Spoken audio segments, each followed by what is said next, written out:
हरे कृष्णा, राधे राधे। आज हम चर्चा करेंगे महर्षि श्री वाल्मीकि जी भक्त की। शुरू में तो वाल्मीकि जी एक बड़े भारी डाकू थे। मुसाफिरों को लूटकर अपने परिवार का पालन करना ही उनका व्यापार था। एक समय नारद जी पर अन्य लुटेरों सहित इन्होंने हमला कर दिया। इस पर नारद जी ने उनसे कहा कि तू यात्रियों को लूटता है और उनकी हत्या करता है, ये पाप है, ये किस लिए करता है? तो वाल्मीकि जी ने कहा, अपने कुटुंब का पालन करने के लिए ही ऐसा करता हूँ।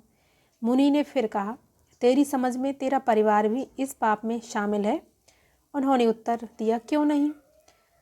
जो कोई इस पाप वृत्ति को खाएगा वह अवश्य ही इसका भागी होगा। मुनि ने कहा कि तेरा ख्याल झूठा है, इसलिए तू इस पाप को कमाता है। वह तो केवल स्वार्थ के साथी हैं, उन्हें तेरे पाप से कोई मतलब नहीं है। यदि तुझे मेरी बातों पर विश्वास ना हो तो मुझे यही इसी पेड़ से बांध जा, जिससे मैं भाग न सकूं, और अपने माता पिता से इस बात को पूछकर निश्चय करा। नारद जी के वचनों का वाल्मीकि जी पर कुछ विलक्षण प्रभाव पड़ा। वह उनको एक पेड़ से बांधकर अपने घर दौड़ा गया और अपने माता पिता और पत्नी से पूछा कि मैं इस प्रकार लूटकर आपका लालन पालन करता हूँ, इस पाप में आप भी शामिल होंगे कि नहीं? तीनों ने कहा कि हमारा पालन करना तो तुम्हारा धर्म है, तेरे पापों से हमें क्या मतलब?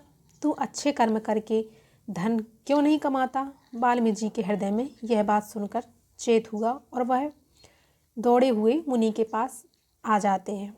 उनके बंधन खोलकर उनसे चरणों में गिर पड़ते हैं और कुछ हाल विस्तार पूर्वक सुनाया और कहा कि महाराज, अग्नि से मेरा हृदय धधक रहा है, मेरा उद्धार कीजिए। नारद जी बोले, अब तू समझ गया कि संसार स्वार्थ का लगा है, तेरे पाप में तेरा कोई साथी नहीं है, इसलिए तू अब मोह को छोड़कर भगवान का भजन कर, वही तेरा उद्धार करेंगे।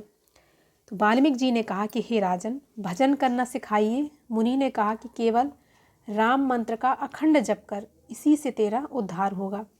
वाल्मीकि जी ने कहा कि महाराज, जन्म भर तो मैं मरो मारो पुकारता रहा, अब राम का नाम अपने मुख से कैसे निकलेगा? इस पर नारद जी ने कहा कि अच्छा, तू मरा मरा ही भज, इसी से तेरा राम नाम का उच्चारण होगा। फिर तो वाल्मीकि जी सब कुछ छोड़कर वहीं बैठ गए और मरा मरा भजने लगे। भजन में इतने लवलीन हो गए कि देह की शुद्ध भी ना रही, शरीर पर मिट्टी जम गई और उसमें चींटियां ने घेर लिया, किंतु उनको कुछ भी नहीं मालूम हुआ कि क्या हो रहा है।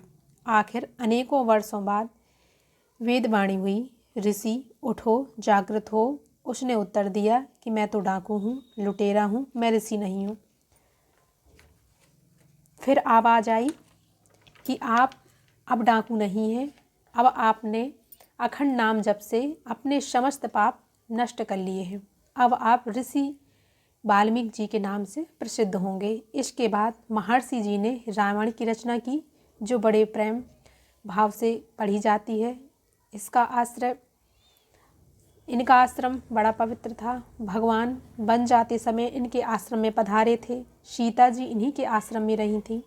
लव कुश ने इन्हीं के आश्रम में रहकर सब प्रकार की शिक्षा पाई थी।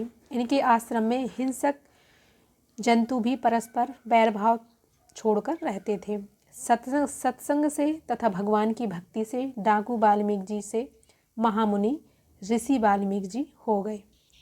बोले वृंदावन बिहारी लाल की जय। राधे राधे।